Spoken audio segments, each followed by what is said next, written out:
सरकार आगामी बजट में डिफेंस सेक्टर के लिए बजट आवंटन बढ़ा सकती है।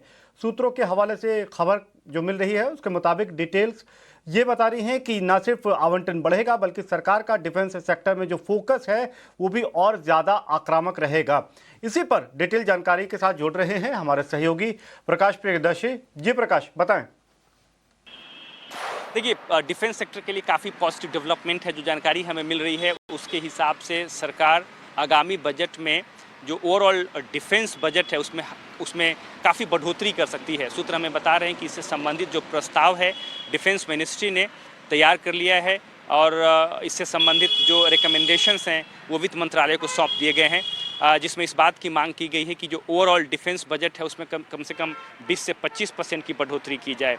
साथ ही साथ इस बात की भी मांग की गई है कि जो मौजूदा प्रोसेस है, खासकर एक्विजिशन से संबंधित जो प्रोसेस है डिफेंस सेक्टर में, उसको ज़्यादा सिंप्लीफाई किया जाए, उसको रैशनलाइज किया जाए। इससे संबंधित भी अहम अनाउंसमेंट हम आगामी बजट में होते हुए देख सकते हैं। साथ ही साथ जो मौजूदा रूल्स हैं, जो प्रोसेस हैं, उसको रैशनलाइज किया जाएगा ताकि जो R&D प्रोजेक्ट्स हैं उसमें भी बढ़ोतरी आए। और इससे संबंधित जो प्रस्ताव डिफेंस मिनिस्ट्री ने दिया है, जैसा कि हमें सूत्र बता रहे हैं, उनके हिसाब से जो ओवरऑल R&D स्पेंडिंग है उसमें बढ़ोतरी करने की ज़रूरत है। इस वक्त ये करीब 27,000 करोड़ रुपए के आसपास है, उसको बढ़ाकर 35 से 40,000 करोड़ रुपए किया जा सकता है। इसके अलावा जो प्राइवेट सेक्टर की कंपनीज़ हैं उन्हें भी फाइनेंशियल सपोर्ट सरकार की तरफ से दी जाएगी ताकि जो R&D प्रोजेक्ट्स हैं उसमें बढ़ोतरी देखने को मिल सके।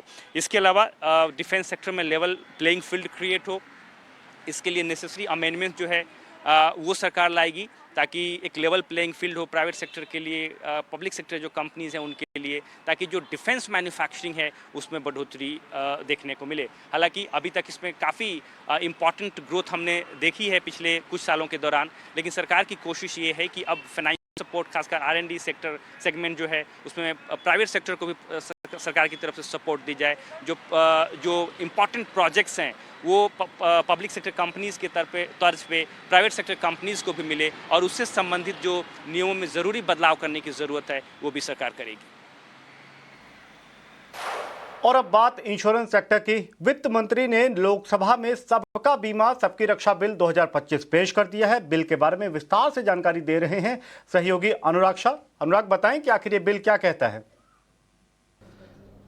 सबका बीमा सबकी रक्षा इंश्योरेंस बिल को सरकार के द्वारा, वित्त मंत्री के द्वारा आज लोकसभा में पेश कर दिया गया है और एक काफ़ी बड़ा रिफॉर्म है इंश्योरेंस सेक्टर के लिए, जिसमें IRDA act, LIC act, insurance act में संशोधन किया गया है। 100% FDI के अलावा भी कई सारे बदलाव है जिसमें पॉलिसी होल्डर प्रोटेक्शन